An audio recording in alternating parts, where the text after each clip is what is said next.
So, what is the main purpose of capital budgeting? Capital budgeting is concerned with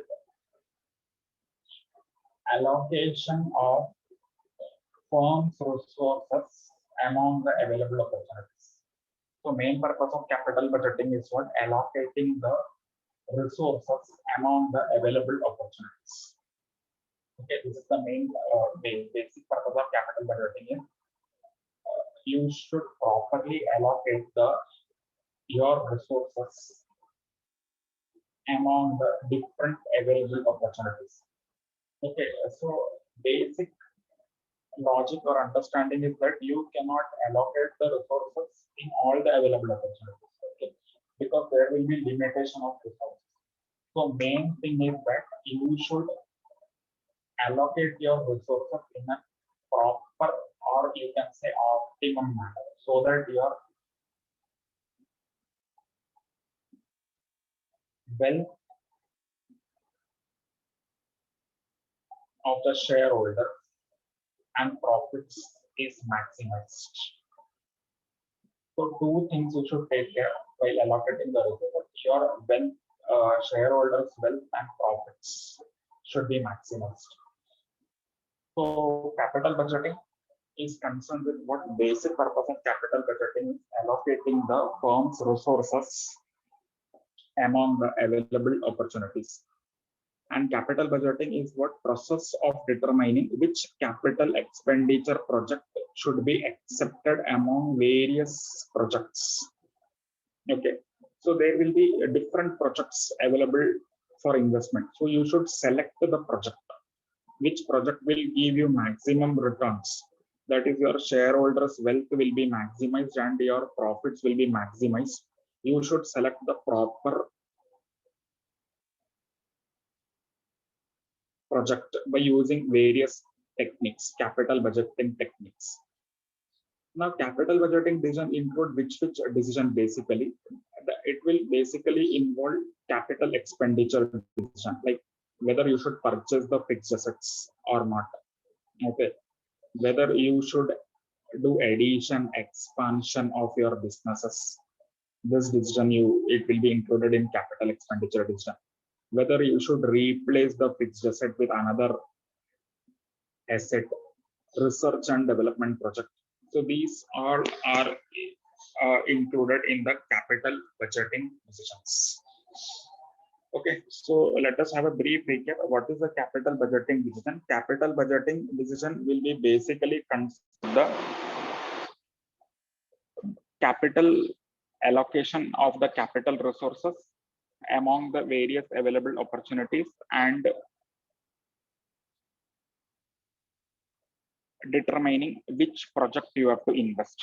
So basic capital expenditure is purchase of fixed assets.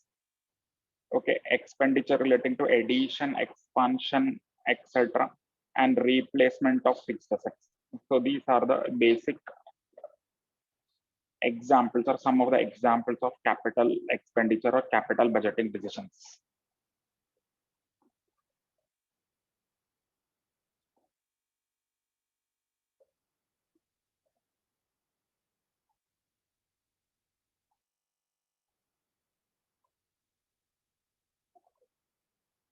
The main function of a capital budgeting decision is efficient allocation of capital resources. So you should properly allocate your capital resources.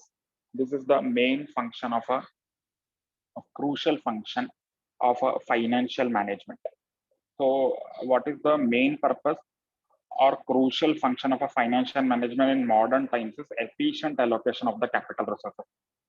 Because you know that capital resources involve cost and it is not easily available. Okay, capital budgeting involve cost and it is not easily available. Okay, so main function is that you should properly allocate the capital resources in a proper way. So this is the crucial functions of capital budgeting decision, that is efficient allocation of capital resources is the most crucial function of the capital or you can say financial management.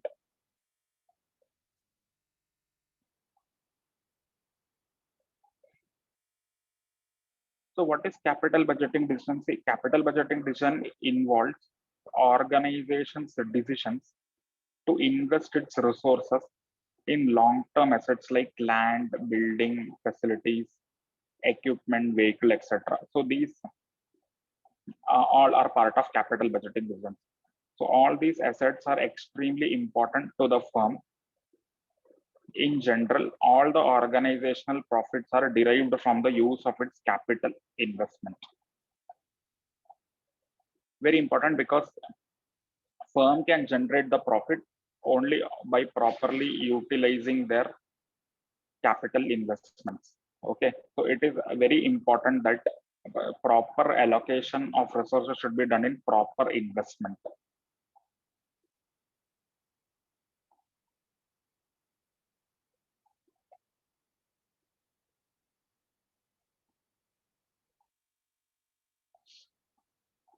Two important things are there. Why this decision is important? Because there is a large commitment, and all these decisions or funds are normally invested for a long period of time. So this is the very crucial decision, because all the capital investment decisions involve large fund, first thing, and they will remain invested for a longer period of time. So that's why it is very much important to make proper decision about investing in a proper project. Now there are various techniques which are developed for selecting the in which project you have to invest, etc. Various techniques are there. A wide variety of techniques are used for evaluating the investment proposal. Traditional non-discounted techniques are there, which is payback period and average rate of return. These are the two traditional methods for evaluating the projects, which project you have to invest and which project you need not invest. And there are modern techniques or discounted cash flow techniques, NPV, internal rate of return, IRR, and profitability index. NPV is the most popular method for evaluating the projects. Okay, you will be given different projects.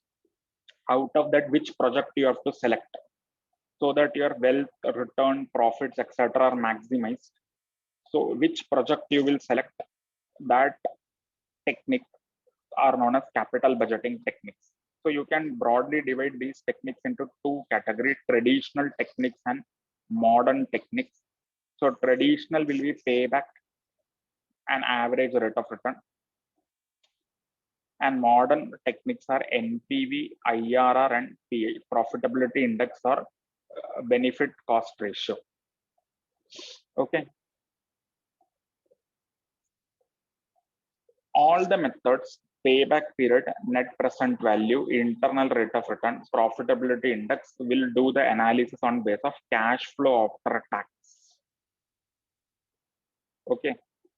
And average rate of return is the only method which will use the profit after tax for evaluation. Okay. So average rate of return will use profit after tax as the basis for evaluating the project. All other methods, payback period, net present value method, internal rate of return, and profitability index, will use cash flow after tax for evaluating the project. So it is very important first to understand how to calculate the cash flow after tax.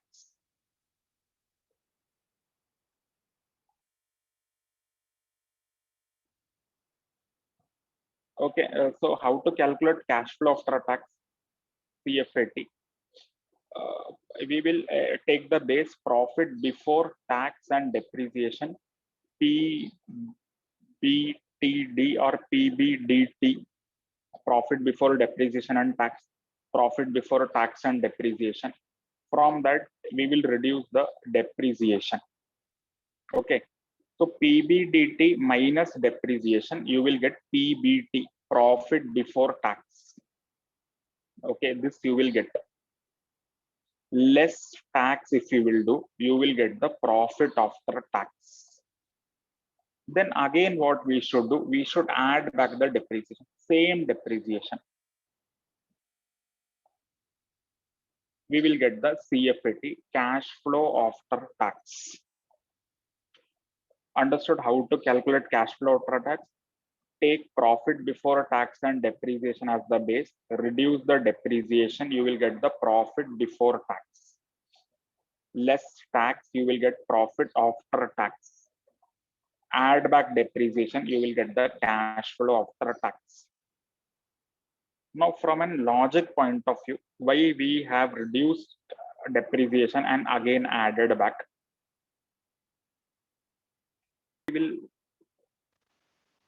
Why we are reducing the depreciation first, then adding back the depreciation? First thing is that understand depreciation is a non-cash expenditure. Depreciation is non-cash expenditure. Depreciation is what? Non-cash expenditure.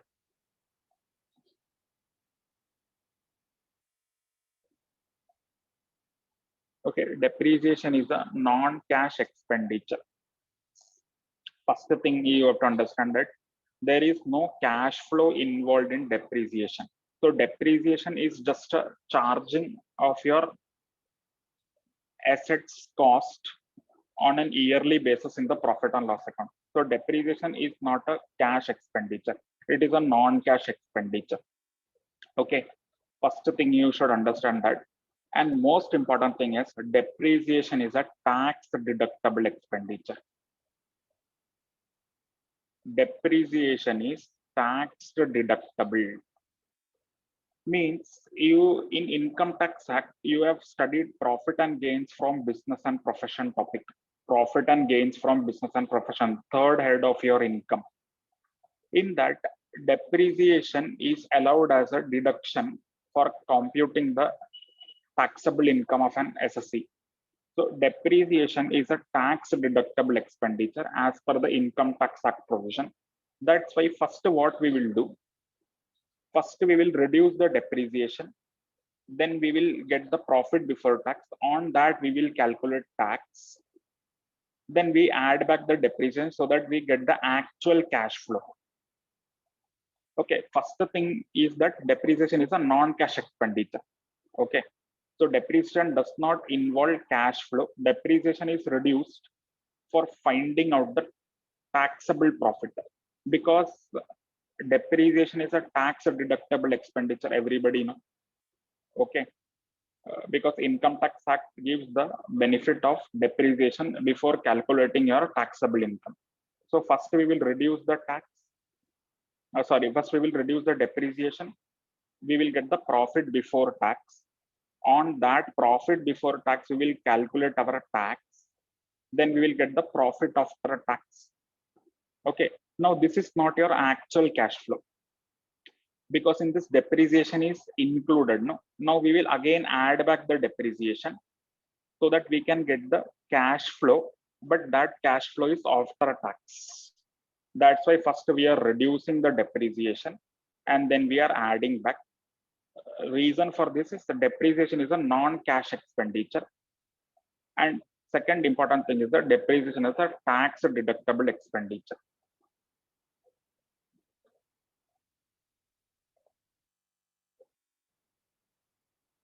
So one illustration we will have to solve for understanding how to calculate cash flow after tax practically, but not today, in the next class. So this illustration will be basic for all the methods, how to calculate cash flow after tax. Okay, then we will go with the methods of capital budgeting techniques, evaluating the projects.